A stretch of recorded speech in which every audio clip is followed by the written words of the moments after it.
Hi you guys, we have another day of dividing fractions by a whole number. So let's remember our steps yesterday. Number 1 is to make fractions. Number 2 is to keep, switch, flip. 3 is to multiply, and 4 is to simplify. Let's try that out. Let's try a problem that looks like this. I have a whole number. Let's say I have 4, and I want to divide it by, let's say 1/3. Okay, my steps are number 1, make a fraction. This number is a fraction, this one is not. I'm going to put 4 over 1 to make it a fraction. I'm going to write out my keep, switch, and flip so I don't forget.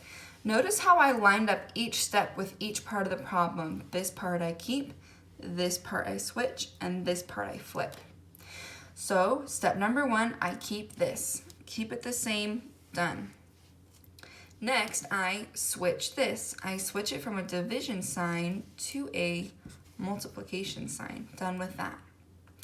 My last step is I flip this, or I call it making a reciprocal. I flip this fraction upside down. So it was 1/3. Now I'm going to make it 3 over 1. Done. My last step is to multiply straight across. I have 4 times 3 is 12. And 1 times 1 is 1. What do we know about this problem? If I have a fraction that has a denominator of 1, it doesn't mean anything. It's just saying I have 12 pieces. So I can get rid of this. Actually, my answer is a whole number 12. Let's try another one here. I want to do this problem. Let's say I have 6, and I want to divide it by 3/4.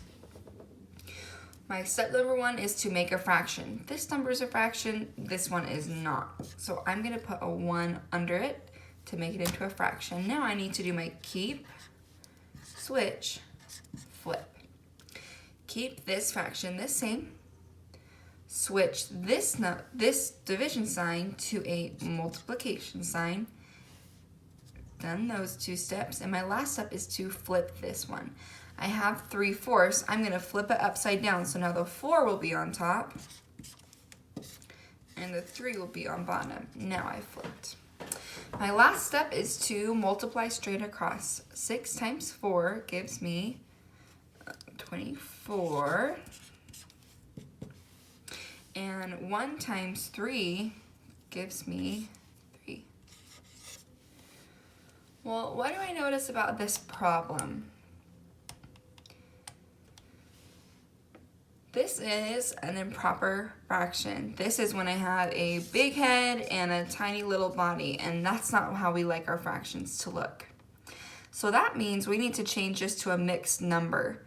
A mixed number tells me that I have more than one whole in it. It's bigger than 1. So on the other side, let's change this fraction into a mixed number. I had 24/3. So this number needs to go to jail because it was illegal. 24 goes to jail here. All right, how many times can I fit 3 into 24 without going over? I can use a multiplication chart, I can do the math in my head, or I can skip count. Let's skip count and see what happens. 3, 6, 9, 12, 15, 18, 21, 24. What did you notice that just happened? I was able to actually get to 24 without going over. I was able to fit 3 into 24 8 times exactly. That means 24 can be divided by 3. So 8 times 3 is 24.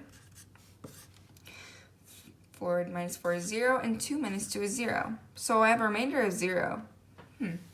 Let's see what happens when I make a mixed number out of this.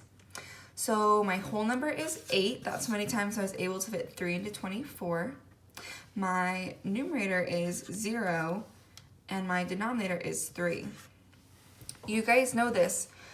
A fraction that has a 0 out of 3 what is that worth? If I was to say, oh, I have 0 pieces of this chocolate bar. Do you want it? I had 3, but I'm only going to give you 0. How many do you really have? You have nothing. 0 out of anything is worth nothing. So really, my answer is 8. I know it's 8 because 3 divided by 24 is 8. So my final answer for this problem is just the whole number 8. So step number 1, make fraction. Step number 2 is keep, switch, flip. And step number 3 is to multiply, and don't forget to simplify. Your assignment today is also on Google Classroom on Google Slides. Go to Tuesday and click on Math. And ask Mrs. DeHaan if you need any help, or you're welcome to lean over and ask a neighbor and see if they can help you with a problem. Have a good day.